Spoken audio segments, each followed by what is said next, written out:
I'm hoping you guys will get something out of this. If at least one of you do, and you all come home safe after prom, then we did what we're here to do.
So that was just a brief recap of what we did this morning to get the message across.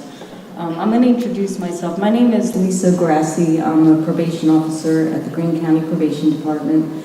My info will be up there shortly. I always extend the offer if anyone needs to speak with me, call me, ask me any questions, suggestions, we are open to it. Again, we have a lot of info to get through. The goal of the presentation have students realize on a personal and emotional level the potential tragic results of drinking and driving behavior, with the hope that you'll think twice before engaging in such behaviors. And more importantly, that it can happen to you. I think that's one of the biggest misconceptions. We think we have it under control, but again, it can happen to you. There's a few studies up there, you could read them briefly. I'm not going to stand here and read them. You guys know how to read.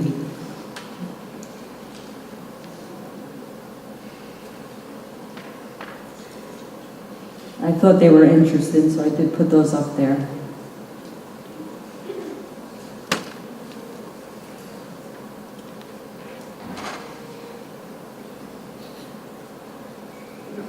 Okay, now one of the things I just want to convey is we're always talking about drunk driving. Last year, around this time of year, the Department of Motor Vehicle came out with the 4 Ds of driving, and it basically covers it all. Drunk driving, drugged driving, distracted driving, and also now drowsy driving. All of these result in fatalities. So again, you hear a lot of us talking about drunk driving, but we're also talking about being under the influence of marijuana, prescription drugs, any drugs, and also being fatigued driving, distracted, texting, that's a huge one. Our district attorney spoke about that this morning. And lastly, I just wanted to put one more. I kind of took this from the Department of Motor Vehicle, the Governor's Safety and Traffic Committee. They came out with this, I think it was 2 years ago. And it's the empty chair. It speaks for itself, and hopefully this will not be the case of our community this prom season. And that's why we're here. This is what it's all about, and this is our goal. I had started this program in 2009, and when our district attorney, Joseph Stanzione, came into office, he has expanded it tremendously and encouraged us to get into schools, which now we're beginning to do, and also increase the amount of victim impact panels that we do. For basically, I think he refers pretty much everyone that gets any traffic violation to our victim impact panel, and he participates in every one. So we do appreciate that, Joe. Thank you. And you will hear from our district attorney right now. Thank you. Good afternoon, everybody. We do have a lot of ground to cover in a short period of time, so I will jump right in here. First, I want to thank your school superintendent, Mr. Cook, as well as the Catskill High School's administration, and most of all, you students for having us here.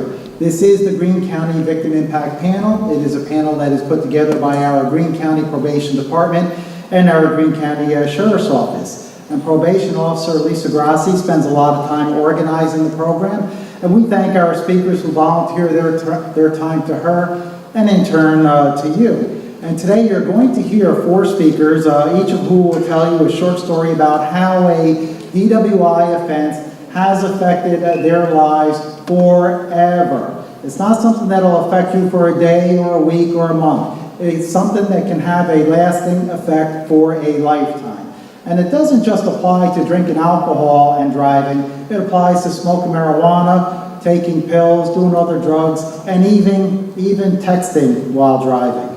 So I'm going to introduce them to you shortly, but first I am Joe Stanzioni. I am your Greene County District Attorney, and it is an honor to serve you as District Attorney. But District Attorney isn't just a title that I walk around with. It's a title that means that I have a duty and responsibility to keep our county safe. And I do this by prosecuting criminals and removing from society those who pose a danger to the citizens of our communities. And when you drink and drive, you pose a danger to the citizens of our community. And when I say I remove people from society, I do that by recommending county jail or state prison when it is appropriate to do so. Now, it doesn't give me any great pleasure sending people to jail or prison, but I do uphold my duties and responsibilities, and I will recommend jail or state prison when I believe it is appropriate. And nobody wants to be there, believe me. Now, DWIs are a special sort of crime because people will drink and they'll get behind the wheel, never intending to hurt anybody. I mean, nobody drinks and gets behind the wheel and says, now I'm going to use my car to hurt somebody. No, what they do is they say things like, I'm fine, I can drive, or I'm only going a couple of miles to home, or I'm not going to get into an accident, as if we now plan our accidents. But so often that driver will cross the double line or go up on a curb or strike another vehicle or an object or another person. And so often somebody, usually other than that driver, is seriously injured or killed. And I know, because I see it all the DWIs in this county come across my desk. I don't just see the ones where the person's pulled over and he's all upset that he got pulled over. I see the ones where the person runs into another vehicle, like you saw in the reenactment this morning, and that somebody is killed. A lot of times it's a close friend, it's a spouse, it's a family member. But too often, the people who are pulled over, they don't see themselves as a hazard. I'm hearing things like, when defendants say things such as, well, the cops shouldn't have been sitting across the street from a bar, that's entrapment. Or, I wasn't driving that bad, there was no probable cause to pull me over. People get a couple of drinks in them and suddenly they're all defense lawyers. First, it's not entrapment for an officer to sit across the street from a bar, but even more important is the fact that that driver is missing the point. If those people who are charged saw what I see, they would more likely be saying things like, thank you, officer, for pulling me over and possibly saving my life or saving the life of somebody else. Again, I know because all DWIs come across my desk. The ones where they're simply pulled over, as well as the ones where people are seriously injured or killed. And many times when somebody is killed, like the reenactment this morning, where the student was driving, and who died? That student's really good friend. Many times that driver feels horrible, is very remorseful. But you know what? You can't take away that accident. You can't take away the death of another person. You can't turn the hands of a clock backwards. And as I always suggest that when you drive past the Columbia Memorial Hospital over in Hudson, go by the emergency room side of that hospital and take a look at the lighted tree by that hospital. It looks like a beautiful Christmas tree. There are many colored lights. It's actually called a safety tree. and each colored bulb represents a person from Greene County or from Columbia County that has died as a result of an alcohol-related accident. And every April 1st, there's what's called a safety tree ceremony. And at each ceremony, clear bulbs are replaced by colored bulbs for those people who have died in Greene and Columbia County as a result of an alcohol-related accident. And every year I attend that ceremony. And every year I hope and I pray that this is going to be the year that we don't have to replace any clear bulbs with colored bulbs. But you know what? It hasn't happened yet.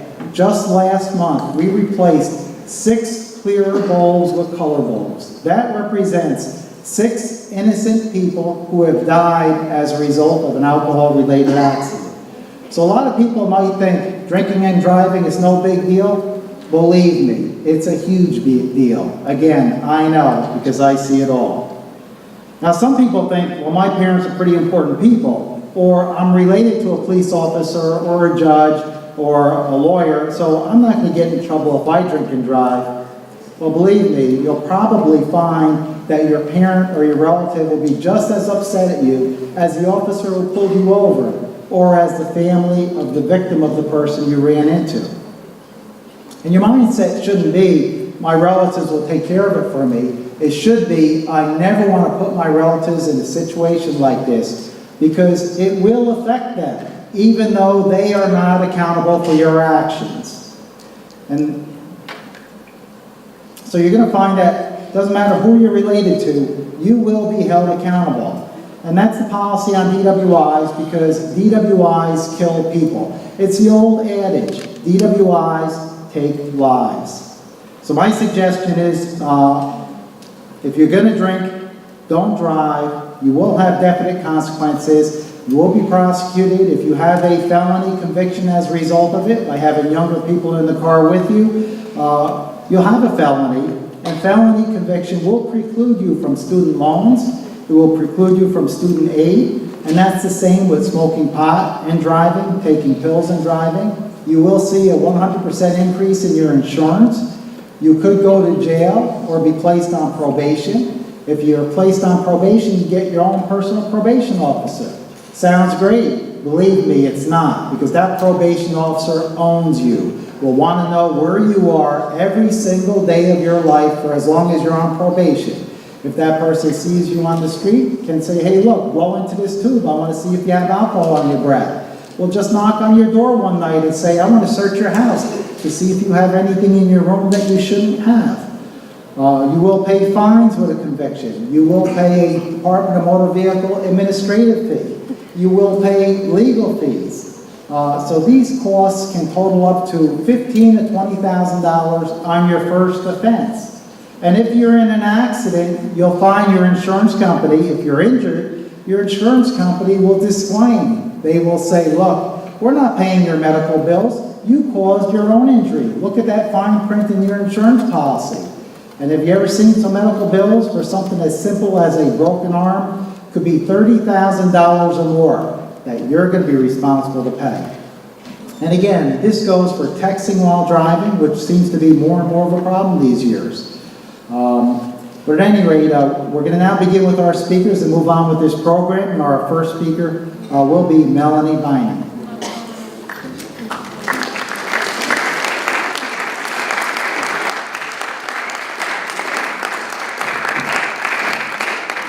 Good afternoon. I'm here to tell you my story of a victim of a drunk driver.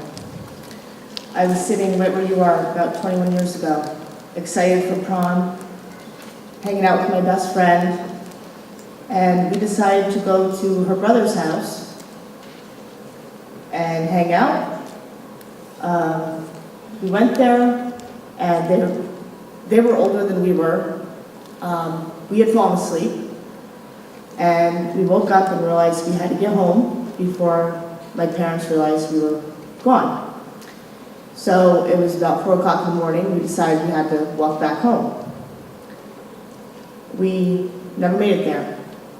He came out and offered a ride.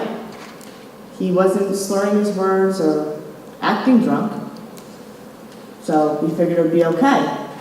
and he obviously thought he was okay too. So we got in the car, only about 2 miles from my house, not very far at all. And not knowing him well, didn't realize he was on probation for something else. There was a cop parked down the road and noticed that he had a running light out.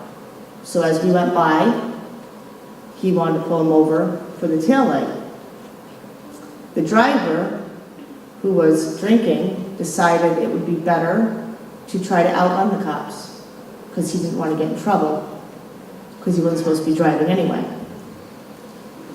So my best friend in the front seat and myself in the back seat, the last memory I have of my best friend is holding her hand crying, screaming at the driver to stop. And he decided to just keep going faster.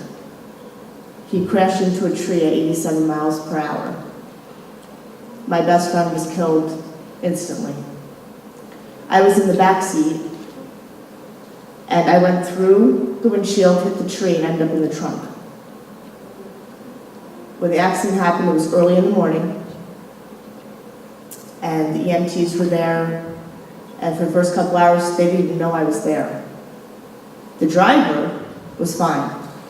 He was totally conscious. He had a scratch on his shoulder. He was asked numerous times, "Is there anybody else?" He said no. He was worried about how much trouble he was going to get in because he was drunk, and he noticed that there was the passenger on his right who was gone. So it took a couple hours, and luckily they found my foot hanging out of the trunk. I was not breathing. I was airlifted to Albany Med, where I was in a coma for 2 weeks. My parents stood there day in and day out, praying I would wake up. Doctors came in and told my parents that they should think about maybe pulling the plug. They don't think I'm going to come to. By some stroke of miracle, I did. And the doctor explained to me that I would never walk again. That the wheelchair that was sitting across the room was my new best friend. I had been asked to prom a week before that day. I never made it there. There's lots of things still to this day that I don't make. I'm standing here looking at you. Looks like I'm okay. But the pain never really goes away. I'm deaf in one ear because of the head trauma that I had. The scars, I've had numerous surgeries. And some people think, and I hear it all the time, it's just 1 or 2 drinks, it's okay, I'll be fine. People don't realize that your judgment is completely off. Maybe he wouldn't have tried to outrun the cops if he was sober. That I don't know. Maybe he would have had control of the vehicle. But the point is he didn't. And my best friend at 16 died. She never had a chance to do anything, let alone go to the prom, graduate, live life. I feel that I am the lucky one because I did survive it. I didn't feel that way at first, obviously. Being in a wheelchair at 15 was not fun. But through blood, sweat, and tears, I'm here walking today. I had difficulty having children. I still have difficulty every day in my life. I'm not here for sympathy. I'm here to share with you because it does affect people for the rest of your life. It doesn't go away. So if you're thinking about drinking or you see somebody drinking that wants to drive, even if they're going to get mad at you or even if you're going to get in trouble with your parents, it doesn't matter. As a parent, I'd rather the phone call, "Hey, I had a couple of drinks and I don't want to drive, can you come get me?" And every parent feels that way. So even though if you're going to get in trouble, make that phone call. Think twice and save your life or somebody else's. It's really that important. And it happens all too often. Thank you.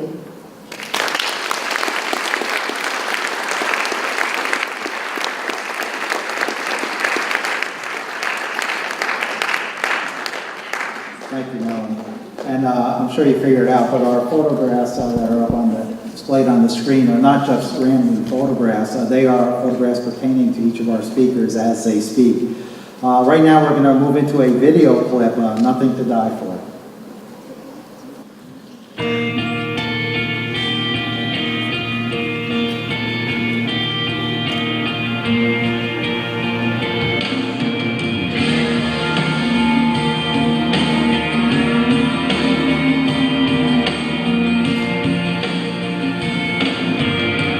Stop to have a good fight, crossing that center line for the third time.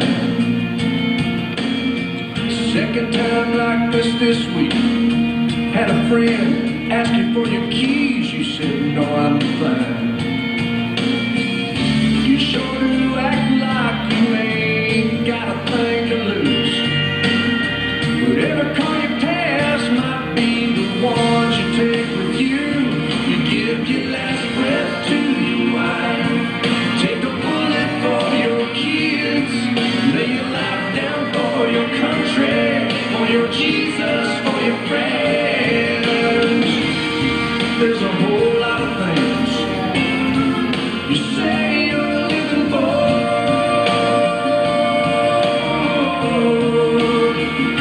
Well, you gotta fight somehow. Stop and turn around. 'Cause this ain't nothing to die for.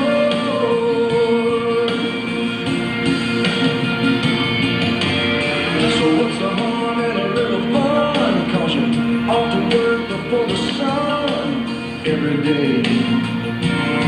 And the inbox, outbox box you in, and the money you make ain't worth the time you spend to make your pay. The doctor says, man, your numbers ain't alright. The graveyard's full of folks that didn't have time to die. You give your last breath to your wife. Take a bullet for your kids. Lay your life down for your country, for your Jesus, for your friends. There's a whole lot of things you say you're living for.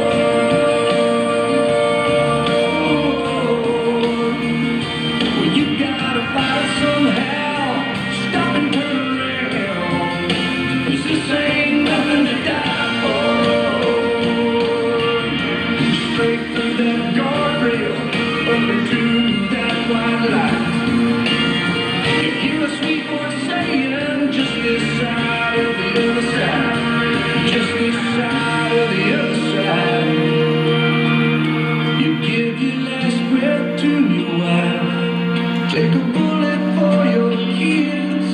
Lay your life down for your country, for me and all your friends.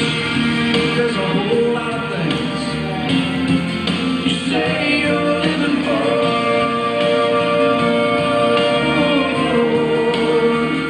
Well, you gotta fight somehow. Stop and turn around. 'Cause this ain't nothing to die for.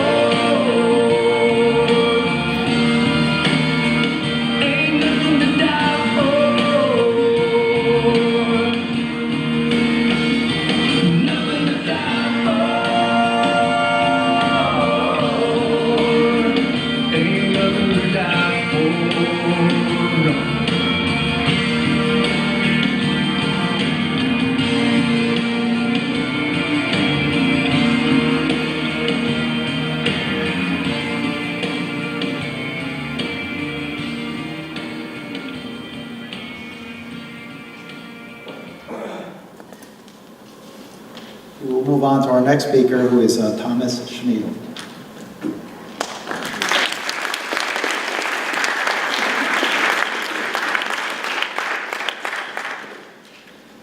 My name is Thomas Schmiedel. On June 7th, 2015 was the day that my life changed. I thought I was doing good in life, graduated high school, went to welding school, finished that, graduated, had big plans, big job opportunities, and it all came to a screeching halt on a Sunday. Having some beers with some friends, somebody texted me, hey, come pick me up. Well, I'm fine. I'll go pick him up. Hi, everyone. August 22nd, 2015. I decided it was a beautiful day. It was a sunny day. I decided to take my motorcycle out and go for a ride. So I went for a ride and decided it was a good idea to stop, have a couple of beers at a restaurant, have something to eat, get back on the bike, stop at another place, have another couple of beers, and get back on the bike. At that point, you start getting liquid muscles. You think nothing's going to happen to you. You'll be fine. So I decided that it was a good idea to open the bike up and let's see what this thing can do. I did. And going into a curve, I hit the guardrail, and all I remember after I hit the guardrail was getting tossed like a rag doll. I could see the sky to ground, the sky to ground. I had no control over my body. When I landed in the road, it was a long sweeping curve, and I couldn't tell where I was laying in the road. And the only thing I was worried about was another car coming around that bend, not seeing me and running me over. When I hit the guardrail, it instantly took off my arm and my leg on the right side. It split my torso open here. This arm was hanging off. And I remember laying there. Oh, and by the way, my jaw was also hanging off. I remember laying there, and I didn't have any pain. The only pain I had was from road rash in my back because it was a hot August day, and I was laying on the hot asphalt. And while I was laying there, I lifted up my arm. I could see it was gone. I saw everything, and that's when I knew that I was in trouble. And that's when I said goodbye to my family. I said goodbye to my wife, my daughter, my mom, my dad, everybody that I loved. I don't know how long I was laying there, but paramedics or EMS arrived, and I remember a man over me. I can't see his face, but I remember his exact words. And all he said to me was, "I'm not going to lie to you, you're in bad shape, and I want you to hold on, do this for your family." And that's the last I remember. I remember waking up in the hospital, and I was there for about 6 weeks. And while I was under, I guess they kept me under in a coma for like 2 or 3 weeks to do all the surgeries. They were also going to amputate this arm because it was so badly damaged. I come out of hospital, I spend 2 months in rehab. I have to learn how to walk again, how to balance, how to do daily activities, and I struggle with it daily. And now I've just gotten news that I'm losing this hand. I have to go for another surgery. I don't know if it's going to work. This might have to get amputated also. My medical bills are astronomical. The hospital bills, the surgeries, is close to $750,000. I almost lost my house. I lost my job, and only for friends and family to help me out, pay my mortgage, was the only way I was able to survive. I struggle day to day with daily activities. There's a lot of stuff I can't do. I'm not asking for sympathy. It's just I have to rely on my wife and my daughter to help me constantly. So you've heard 3 of our stories, and there's one more to come. Guys, it's not worth it. You think you're okay, even if you have 1 beer, 2, you think you're fine, and you're not. Don't even attempt it. It's not worth it. Okay? All right, thank you.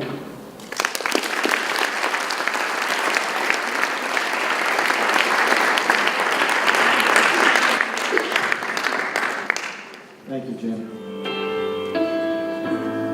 Your subtleties, they strangle me. I can't explain myself at all. And all it wants, and all it needs, all I don't want to need at all. The walls start breathing, my mind's unweaving. Maybe it's best you leave me alone.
Now we'll move on to our fourth speaker, Melinda Mason.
My son, I'm sorry my voice is a little scratchy, I'll do my best.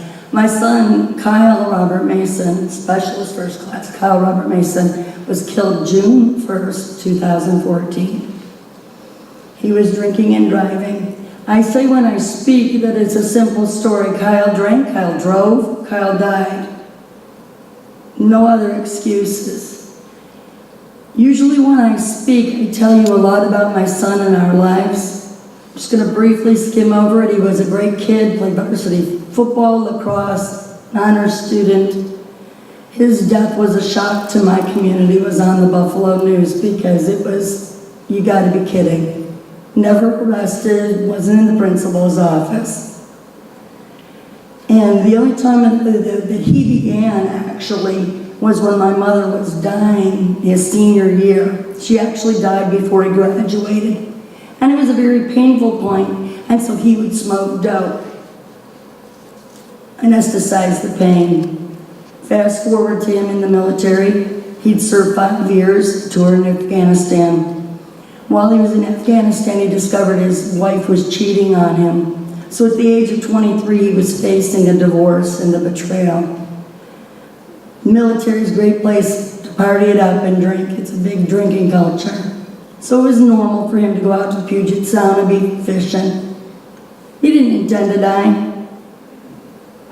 But once again, coping with life, partying, coping with life, he drove. Fast forward today, I have just come from Washington, D.C. We've just had Memorial Day. Now, Washington, D.C., our nation's capital, is a part of my Memorial Day. I go every year to remember my son. When I was growing up, it was about picnics and parties and parades and planting flowers with my mom. I remember the first time I was a brownie and I could march in the parade, I was so proud. I went on from that to then be in the marching band. And part of it was then to go to the tomb of the unknown soldier and be quiet and respectful and play the national anthem. And then I'd go and have a big picnic with my family and swimming and everything else. I remember going with my mother to plant flowers. I'm one of 8 children, so it was really no big deal so much about planting flowers, just time with my mom. You know, I was just planting flowers and old dead people I didn't know. That was my Memorial Day. Went on to have my son and proudly watch him walk in that very same parade. He was a good musician, so I was very proud to listen to him play taps that you just heard and remember the fallen.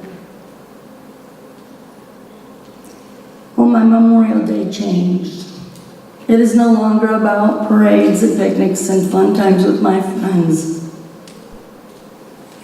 Taps that you heard before was always, I was respectful like you just were, which I appreciate. But it didn't mean what it means to me now. When I hear taps, I now have so many memories associated with it, and you'll see the pictures. To me, taps reminds me of watching my only son come back from the West Coast in a coffin draped with an American flag. It reminds me of my friends that were vets following my sons, the hearse as it's taken him on their Harleys with American flags. You know the song that says the 21 gun salute, one hell of an amen? Do you know what the 21 gun salute meant to me? When those guns went off, it was like every bullet was piercing my heart, fracturing because my life was changed.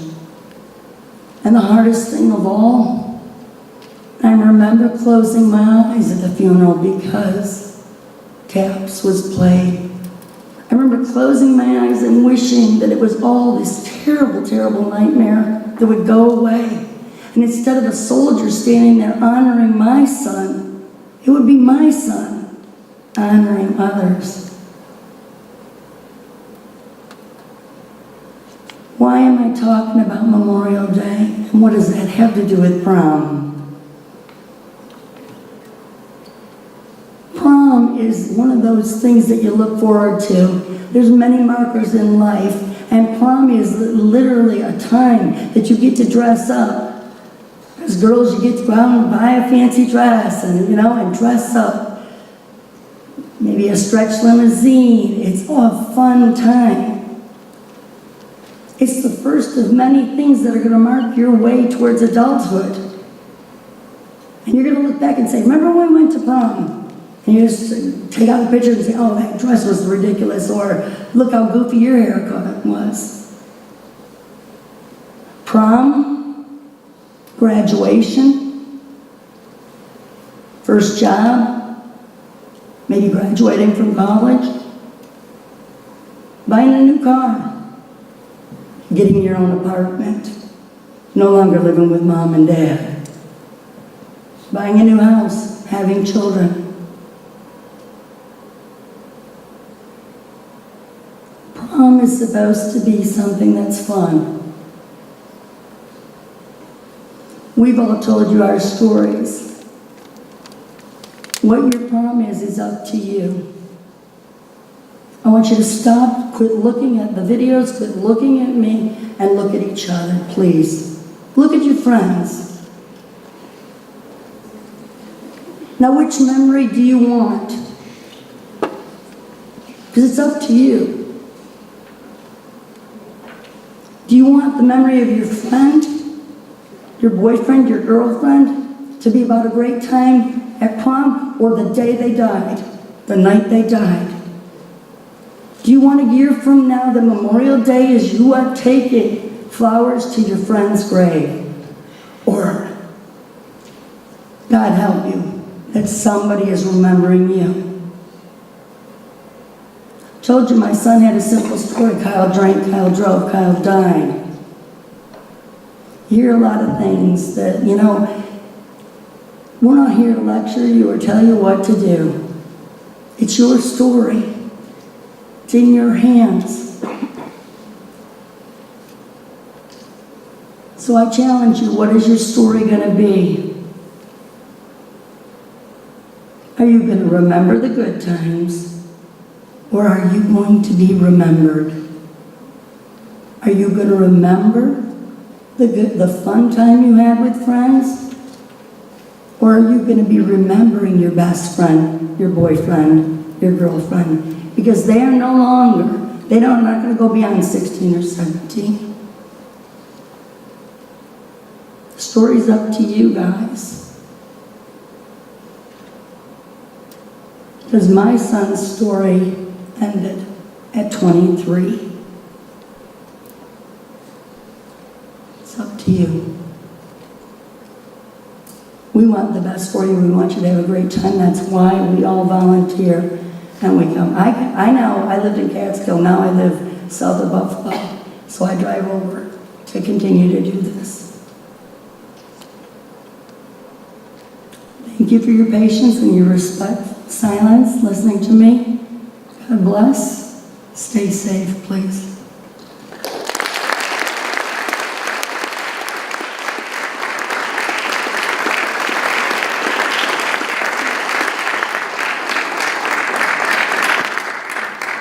Thank you, Belinda. Now we'll move forward with a video clip in memory of victims.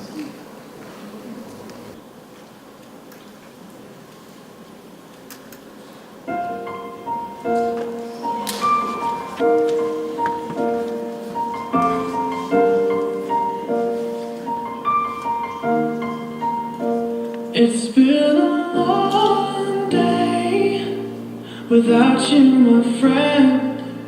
And I'll tell you all about it when I see you again. We've come a long way from where we began. Oh, I'll tell you all about it when I see you again. When I see you again. Why'd you have to leave so soon? Yeah?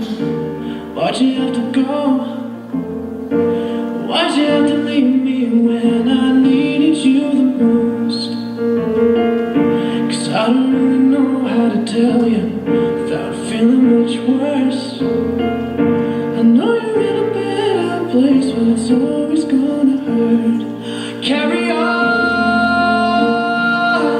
Give me all the strength I need to carry on.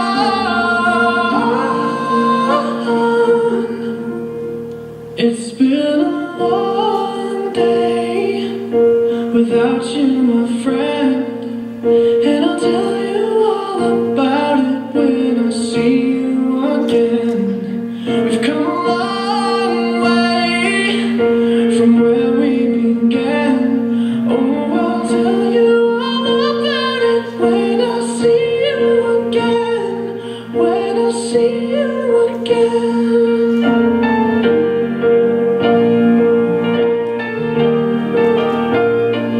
Ooh.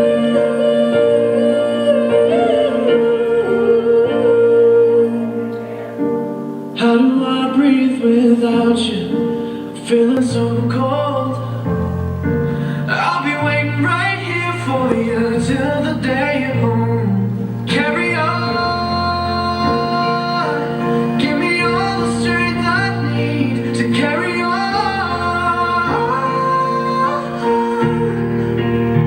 So let the light guide your way. Yeah. Hold every memory as you go, and every road you take will always lead you home. Oh, it's been a long day without you, my friend, and I'll tell you all about it when I see you again. We've come a long way from where we began. Oh, I'll tell you all about it when I see you again. When I see you again.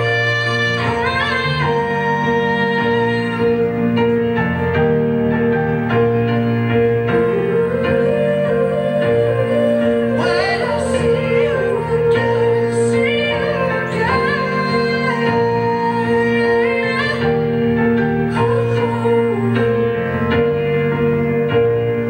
When I see you again.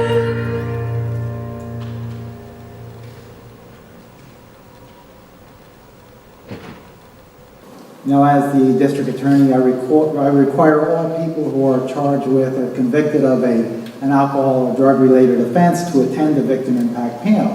The problem is, at that point, they have already been involved in the situation. They've already been charged or convicted. You've got kind of a gift here. You have the opportunity to see the consequences of an alcohol or drug-related offense or a texting while driving offense before you're involved in one. And the purpose is hopefully to be preventative, that you see the dangers or somebody walking into a bad situation, and you have the opportunity to divert or diffuse that situation. I ask that you kind of take advantage of that. Don't drink and drive, and be a true friend. If a friend of yours has had a few drinks and is laughing and saying, "Come on, let's go someplace," be a true friend. Tell them, look, maybe we shouldn't be driving, or maybe we should get somebody else to drive us. That's very important, and we do have actually these cards, which our probation officer, Jessica Kozlowski, put together, and it's don't drive, get a ride. And it's pretty neat because on the back are all the various entities you can call if you need a ride, including Uber and various taxi companies. You know, there are just so many ways to get around. Even if you called your own parents, you'd be amazed. They wouldn't be upset with you. They'd be very happy with you. So at any rate, again, take advantage of this. Don't drink and drive. I thank you for having us, and I will ask at this point if there's anybody who has any questions, because we're willing to take questions at this point. Any questions at all?